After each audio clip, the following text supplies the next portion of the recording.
ఆ మాట్లాడే వేలో వచ్చేసిద్ది. అండ్ థింగ్ ఇస్ ఇప్పుడు 3 జడ్జెస్ ఉన్నారు అక్కడ, వాళ్ళందరికీ ఎక్కడో ఒక దగ్గర పాజిటివే చేశారు. అంటే ఇప్పుడు మన మనీష్ ఉన్నారు, తనకి నీ లాజిక్స్ చాలా వాడేస్తున్నావు తగ్గి అని చెప్తున్నారు. కొంతమందికి కొన్ని చెప్తున్నారు, అది విన్నోళ్ళకి అది ప్లస్ అవుతుంది. At some point they are trying ఏంటంటే మనం 15 people ని తీసాము, వీళ్ళలో బెస్ట్ 5 వెళ్తేనే ఆ బెస్ట్ 5 తట్టుకోగలుగుతారు. ఇంట్లో ఏమవుతుంది, ఎవరు పడితే వాళ్ళు వెళ్తే అక్కడ ఫేర్ ఛాన్సెస్ ఇవ్వరు. ఇక్కడ నీకు దొరుకుతున్నాయి ఫేర్ ఛాన్సెస్ గానీ, అక్కడ నీకు సంచాలకులు గానీ నువ్వు కరెక్ట్ చేసినా నేను తప్పే చేస్తున్నావు అన్న వాళ్ళు ఉంటారు.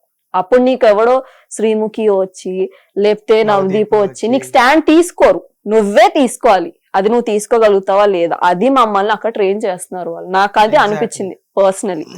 ఎట్ సమ్ పాయింట్ లోపలికి వెళ్ళాలంటే ఇది సరిపోదు, దీనికన్నా నీకు చాలా కావాలి. ఆ చాలా కావాల్సింది వాళ్ళ అగ్ని పరీక్షలో మాకు నేర్పిస్తున్నారు. తను నెగిటివ్ ఉన్నారు నవదీప్, అదే పాయింట్ లో బయట 100,00,000 మంది ఉన్నారు నెగిటివ్. ఇప్పుడు శ్రీజాకు కూడా ఒక పాయింట్ లో నెగిటివ్ వస్తుంది, తనకు కూడా వచ్చినప్పుడు she has to face it. తను ఆ పాయింట్ లో ఏదైతే చెప్పారో అలా కన్నా గలీజ్ గా వస్తాయి బయట. నువ్వు ఆ పాయింట్ చేయాల్సిందే కాదు అసలు, శ్రీజ ఎందుకు చేసింది, నువ్వు వేస్ట్ అమ్మా, ఇవి కూడా వస్తాయి. తను అవన్నీ తట్టుకోవాలంటే నవదీప్ అక్కడ అలా లేకపోతే, అలానే ఊరు నుంచి ఊపుకుంటూ వచ్చావు అనే వాళ్ళే అంత ఈజీగా అనుకునే వాళ్ళు అయితే నిన్ను సెలెక్ట్ చేయరు కదా, నెట్టేస్తారు కదా బయటికి. ఆ పాయింట్ ఎందుకు అర్థం చేసుకోవట్లేదు నాకు ఇప్పటికీ అర్థం అవట్లేదు. అది ఇంకా అది ఆ పాయింట్ ఆఫ్ వ్యూ లో తన కోపంలోనో తన ఎమోషన్ లోనో చెప్పేశారు. ఎందుకంటే some things are going out of control. మళ్ళా నవదీప్ గారు క్లారిటీ కూడా ఇచ్చారు, నేను ఏదో జోవియల్ గా అది పెద్ద ప్లాట్ఫామ్ మీద నీకు చెప్పాలి అంటే ఎవ్వరు రారు. అండ్ ద థింగ్ ఇస్ ఇదే గానీ నువ్వు బిగ్ బాస్ లో చేస్తే డోర్ తీసి వెళ్ళిపో అమ్మా, నీకు నచ్చట్లేదు కదా బిగ్ బాస్, నువ్వు ఉండకు వెళ్ళిపో అంటారు బిగ్ బాస్. నేను చాలా లాంగ్వేజెస్ లో చూసాను ఇది. ఏమైంది, ఎవరో అమ్మాయి నాకు నచ్చట్లేదు నేను ఉండను హౌస్ లో, కన్నడలు నేను ఉండను హౌస్ లో అంటే డోర్ తీసి వెళ్ళిపో అంటే, ఆ అమ్మాయి నేను ఉంటాను అని ఏడిస్తే you are eliminated, you have to go out అని పంపించేసారు Shobha Shetty. She a very good contestant actually. మనం తెలుగులో చూసిన టాపిక్ వచ్చింది కాబట్టి, ఇది తెలుగు షోనా కన్నడ షోనా మనది బిగ్ బాస్? తెలుగునే. తెలుగు కదా, నువ్వు తెలుగు అమ్మాయి, నేను తెలుగునే. కన్నడకి వెళ్ళి నువ్వు బిగ్ బాస్ హౌస్ లో ఛాన్స్ తెచ్చుకోగలవా? అక్కడ నీకు లాంగ్వేజ్ రానప్పుడు. ఇంకొకటి, తెలుగు బిగ్ బాస్ లో తెలుగు వాళ్ళని తీసుకోకుండా ఎక్కువగా ఈ బయట వాళ్ళనే తీసుకోవడాన్ని మీరు ఎలా చూస్తారు? వాళ్ళ ఎఫర్ట్స్ ఉన్నాయండి. వాళ్ళు మన తెలుగు ఇండస్ట్రీలో ఉండి సీరియల్స్ చేస్తున్నారు కదా, పీపుల్ హ్యావ్, వాళ్ళకి తెలుగు బేస్. తెచ్చిన వాళ్ళ తప్పు అది, వీళ్ళ తప్పు అని అనలేం కదా. ఇప్పుడు శోభా శెట్టి కన్నడ తనది, నాకు తెలీదు. తను ఇప్పుడు తనకి ఒక బేస్. ఇప్పుడు నాకు తెలిసి నేను తెలుగు పర్సన్ అయ్యి శోభా శెట్టి నాకు తెలుసు ఎందుకు, తను తెలుగు ఇండస్ట్రీలో ఉంది, నాకు Telugu as a Telugu person నేను తను చూసా సీరియల్స్ లో గానీ దాంట్లో. తనని అక్కడి వరకు ఎవరు తెచ్చారో మనకు తెలియదు. ఆ పొజిషన్ సీరియల్స్ లో, ఆ సీరియల్లో తనని తెచ్చినప్పుడు ఆ పొజిషన్ తనే కదా కాపాడుకుంది. తెలుగు నేర్చుకోవడము, తెలుగు పీపుల్ కి నచ్చడానికి కొన్ని పనులు చేసి ఉంటారు. ఇప్పుడు తెలుగు పీపుల్ ఒట్టిగానే ఎవరో వచ్చి చేస్తున్నారు అంటే నచ్చేరు. నచ్చి తనకి తెలుగు పబ్లిక్ ఒక ఆడియన్స్ ఉన్నారు కాబట్టి తను బిగ్ బాస్ కి వెళ్ళారు. ఆ తెలుగు ఆడియన్స్ తెచ్చిన వాళ్ళ తప్పేమో, కానీ శోభా శెట్టి తప్పు కాదు. అది బిగ్ బాస్ టీం వాళ్ళ తప్పు కూడా కాదు, ఎందుకంటే శోభా శెట్టికి తెలుగు ఆడియన్స్ ఉన్నారు కాబట్టి వాళ్ళని తీసుకున్నారు. చాలా అమ్మో కార్తీక దీపం అంటే మా అమ్మ కూడా పోసేసుకున్నది వేరే. ఇంకొకటి, జడ్జెస్ 3 జడ్జెస్ లో జోవియల్ ఎవరు, ఫన్నీ ఎవరు, సారీ రూడ్ ఎవరు, లవబుల్ ఎవరు? కొంచెం రూడ్ ఉండేది నవదీప్ గారి, because he's too perspective person. తను రూడ్ గా ఉంటారు, ఎక్కడ ఉండాలో అక్కడ ఇచ్చి పడేస్తారు. జోవియల్ గా అంటే మన ఇంకొకటి ఏదన్నారు, lovable. Bindu Madhavi is lovable bro. ఎందుకంటే షీఈ్ లైక్ ఎలాంటి సీన్ అయినా ఏదైనా తను తీసుకున్న ఆలోచన బట్టి, తను ఆలోచించేవి కొన్ని చూస్తే ఇంత పాజిటివ్ గా ఎలా ఉంటున్నారు తిను అని అనిపిస్తుంది నాకు. ఎందుకంటే మేబీ దాని వల్లే తను హౌస్ లో విన్ అయ్యి బయటికి వచ్చారు. She's like this. అయితే ఒక్కటే చూస్తున్నాం ఆయన్ని, ఆయన ఎంత పెద్ద అది అండ్ బిందు మాధవి ఎలా అంటే తనని చాలా నెగిటివ్ కూడా వచ్చింది తన షోలో ఉన్నప్పుడు. తను ఇప్పుడు ఏమంటారు తెలుసా, ఎవరైనా బిగ్ బాస్ గురించి ఏంటి అని అడిగితే చాలా వస్తాయి, మనం ఎలా ఉన్నాము, మన పర్స్పెక్టివ్ ఏంటి, నువ్వు సెల్ఫ్ సెంటర్డ్ అయినా ఎందుకు ఉంది నువ్వు సెల్ఫ్ సెంటర్డ్ అవ్వడానికి నీకు ఒక రీజన్ ఉండాలి. తను చాలా కష్టాలు పడి వచ్చి ఉంటది, కానీ she as a heroine or తను ఉన్న పొజిషన్ లో తను చాలా స్పోర్టివ్ గా మాట్లాడుతుంది. వచ్చి షీజ్ లైక్, ఓ ఇదైందా అదైందా, ఓకే ఇప్పుడు ఏం చేద్దాం అనుకుంటున్నారు, దీని నుంచి మీరు ఏం తీసుకుందాం అనుకుంటున్నారు, ఇలా మాట్లాడతారు. తనున్న పొజిషన్ లో తను అంత నీట్ గా మాట్లాడాల్సిన అవసరం లేదు తనకి. But she's giving that positive vibe to the people. నాకు అక్కడ 15 members టెన్షన్ లో కూర్చున్నప్పుడు ఎక్కడో మాకు తెలియని పుష్ ఇచ్చారు. ఇప్పుడు నవదీప్ గారు కానీ, నువ్వు ఇది చేయట్లేదమ్మా చెయ్యాలి అన్న తను పుష్ ఇచ్చారు. నువ్వు ఏదో ఆలోచిస్తున్నావు అన్న ఆలోచనలు తీసేసి పక్కకు పెట్టి నువ్వు నీలా ఉండు అని తినిచ్చారు. ఇంకా జోయల్ గా నాకు అనిపించింది ఏంటంటే తను అభిజిత్ గారు, because he's like he doesn't talk to people first.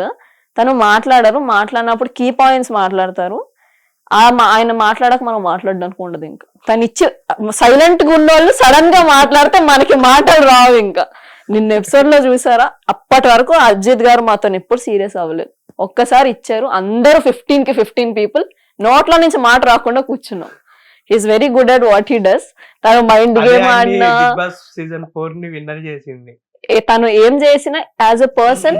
ఇప్పుడు మీకు ఇంకా ఇది షోలో పొట్రే అవ్వలేదు, మన కల్కి అభిజిత్ గారు అంటే ఫుల్ ఇష్టం. ఫుల్ ఇష్టం. తను అంత ఇష్టం ఉన్న ఆ పిల్ల ఊరుకు నేను డాన్స్ చేస్తా, నేను అది చేస్తాను అభిజిత్ గారితో అది ఇది అని అంటే, he use to come and give the time to her. అంటే తనకు అవసరం లేదు ఆయన ఉన్న పొజిషన్ లో గానీ, హీఈస్ హ్యాండ్సమ్, హీఈస్ ఎవ్రీథింగ్ అని చాలా మందికి తెలుసు. మళ్ళీ ఆయన అది ప్రూవ్ చేసుకోవాల్సిన అవసరం లేదు. And he treats women as like చివలరీతో గానీ. ఇప్పుడు ఒక అమ్మాయి నవదీప్ గారిని ఎవరో ఎత్తుకోవాల్సి వస్తుంది. నవదీప్ గారు కాదు, మన నేమ్ ఏదో ఉంది, రిజెక్ట్ అయ్యి వెళ్ళిపోయారు. తను ఎత్తుకోవాల్సి వస్తుంది. ఎత్తుకున్నప్పుడు ఆ పొజిషన్ లో అభిజిత్ గారు ఉండుంటే వద్దమ్మా, ఆ టాస్కే వద్దు అంటారు. ఫస్ట్ నువ్వు ఆడి వరకు వచ్చావు నన్ను ఎత్తుకోవడానికి, చాలు నువ్వు వెళ్ళు అని అంటారు. బికాస్ హీస్ దాట్ జోయల్, ఒక కైండ్ ఆఫ్ జోయల్. రూడ్ గా ఉండి మమ్మల్ని పుష్ చేసిందంటే నవదీప్ గారు. Because being rude takes so much guts. ఇప్పుడు తను ఫేస్ చేస్తున్నారు బయట కామెంట్స్ గానీ అవన్నీ చూస్తుంటే అదే ఇప్పుడు తనకు అవసరం లేదండి. బిగ్ బాస్ కి వచ్చి బిగ్ బాస్ అగ్ని పరీక్ష లాంటి పెద్ద షోలో కూర్చొని అక్కడ కూడా నెగటివ్ అవ్వాల్సిన అవసరం నవదీప్ గారికి లేదు అని నేను అంటా. ఎందుకంటే హీఈస్ అన్ ఎంటర్టైనర్ అని అందరికీ తెలిసినప్పుడు why should you take another phase of being rude and trying to push people. అవసరం లేదు తనకి టీఆర్పీ ఉంది, హీఈస్ అ బిగ్ సెలబ్రిటీ, తనకు అన్ని ఉన్నాయి. There's no reason for him to come and be rude. తను అది చూస్ చేసుకుని ఆ పొజిషన్ లో కూర్చున్నందుకు నేను రెస్పెక్ట్ ఇస్తాను. ఎందుకంటే ఒక చిన్న పాయింట్ నెగిటివ్ గా ఇప్పుడు అబ్యూజివ్ గురించి మాట్లాడినందుకు నాకు ఇన్ని వస్తున్నాయి బయట. ఆయన సెలబ్రిటీ ఉండి మనుషులతో రూడ్ ఉంటుంటే ఆయనకి ఎన్ని వస్తుంటాయి? ఆయనకు అవసరం లేదు తెలుసు కూడా. అది నాకు వస్తాయో రావో తెలియదు కాబట్టి నేను మాట్లాడా. తనకి అవసరం కూడా లేదు మాట్లాడేది, కానీ తను మాట్లాడారు. అది కృషి గారు వచ్చి ఒక టాప్ డైరెక్టర్ వచ్చి షోకి అవ్వని నీకు నెక్స్ట్ సినిమాలో ఛాన్స్ ఇస్తాను అనేసి అంటే మీరు ఎలా ఫీల్ అయ్యారు అసలు? అది అవ్వని హౌస్ లో సెలెక్ట్ చేయలేదు ఆ ఫీల్ ఉన్నా గానీ చాలా మంది డైరెక్టర్ వచ్చి నీకు ఛాన్స్ ఇస్తాను అన్నప్పుడు చాలా రెస్పెక్ట్ అనేది పెరిగి ఉంటది. అది వాళ్ళ పర్స్పెక్టివ్. డైరెక్టర్స్ ఎలా ఆలోచిస్తారు, వాళ్ళకి గేమ్ తో సంబంధం లేదు, వాళ్ళకి మన టాలెంట్ తో సంబంధం. క్రిష్ గారు వచ్చి చెప్పారు చూసారా? క్రిష్ గారు కొంచెం అంటే వచ్చిన వాళ్ళని వీళ్ళు కూడా దేనికొక దానికి యూజ్ చేస్తారు. ఒక బేస్ వచ్చినప్పుడు తనకి ఒక పర్స్పెక్టివ్ ఉంది కొంతమంది మీద, కొందరు తెలియదు. తెలియని వాళ్ళు మన టాలెంట్ చూసి గుర్తుపట్టడం is very huge. I was very thankful for it. ఇంకా వచ్చే వాళ్ళు కూడా వస్తారు చూడండి మీరే. It's like nice. అగ్ని పరీక్ష వల్ల ఏమైందంటే ద వర్త్ పీపుల్ అంత మందిలో బయటకు వచ్చాక అగ్ని పరీక్ష ఓన్లీ బిగ్ బాస్ హౌస్ కి వెళ్ళడానికి జరగలేదు. మీరు మీ గురించి బయట చూపించుకోవడానికి, మీరు యాజ్ ఎ పర్సన్ ఏంటి, మీరు ఇది అని చూపించుకోవడానికి అది పెద్ద హ్యూజ్ అదైంది. చాలా మందికి అయింది. ఇప్పుడు ఆ 45 people ఎవరైతే వెళ్ళిపోయారో దాంట్లో వర్త్ ఉన్న వాళ్ళు కూడా ఉన్నారు కొంతమంది. మేబీ వాళ్ళు బిగ్ బాస్ హౌస్ లో పనికిరారు, కానీ బయట లైఫ్ లో చాలా వర్త్ ఉన్న వాళ్ళు కూడా వచ్చారు. వాళ్ళ లైఫ్ ఏంటి, వాళ్ళది ఏం జరుగుతుంది అని చూపించుకున్నారు. ఇప్పుడు బయట వాళ్ళ ఇన్స్టాగ్రామ్స్ లో చూస్తే అందరికీ పాజిటివే. ఎందుకంటే బికాస్ వాళ్ళ లైఫ్ లో ఆయన నెగటివ్ వాళ్ళు చూపించుకున్నారు కాబట్టి, వాళ్ళు అక్కడ కట్ ఆఫ్ అయిపోయారు కాబట్టి అయినా వాళ్ళ షోలోకి వెళ్ళకపోయినా డాట్ అగ్ని పరీక్ష గేవ్ దెమ్ అ బేస్. ఈ అబ్బాయి ఇదా అని లక్షలాది మందికి తెలిసింది. అది అగ్ని పరీక్ష ఇచ్చింది కామనర్స్ కి అని నేను గట్టిగా ఎక్కడైనా అడిగితే చెప్తా. అది because what ever is happening may happen. Top 5 ఎవరు వెళ్తారో మాకు తెలియదు. అంటే మీకు ఒక ఇది ఉంటది కదా, వీళ్ళు వెళ్ళొచ్చు అనేసి ఏమన్నా మీకు ఉందా అది స్కోప్? నాకు అక్కడ ఏం జరుగుతుందో ఎవరికి ఏం తెలియదు. At the end of the day అది ఎలా టెలికాస్ట్ అవుద్ది. మేము కొంతమందిని అనుకున్నాము, ఇప్పుడు ఎవరు? వాళ్ళు అంటే నేను ఇప్పుడు వీడున్నాడు షాకిబ్, వాడు ఒక్కలాగా పొట్టరే అవుతున్నాడు. ఇప్పుడు వాడు లక్ను డెఫినెట్ గా షాకిబ్ ని హౌస్ లోకి పంపిస్తారు. వాడు లక్ను తొక్కేసి యాజ్ ఎ పర్సన్ చాలా మంచోడు వాడు. నేను వాడితో అంత టైం స్పెండ్ చేయడం వల్ల నేను అందరినీ మామ మామ అనేదాన్ని, వాడితో ఉండడం వల్ల మచ్చా మచ్చా అంటున్నా. నా ఫ్రెండ్స్ అందరు నువ్వేంటి మచ్చ అనవు కదా, నువ్వు ఎందుకంటున్నావు అంటే షాకిబ్ గారి వల్ల అలర్ట్ అయిపోయిందిరా అనుకున్నా నేను. As a person is very good, కానీ ఎక్కడో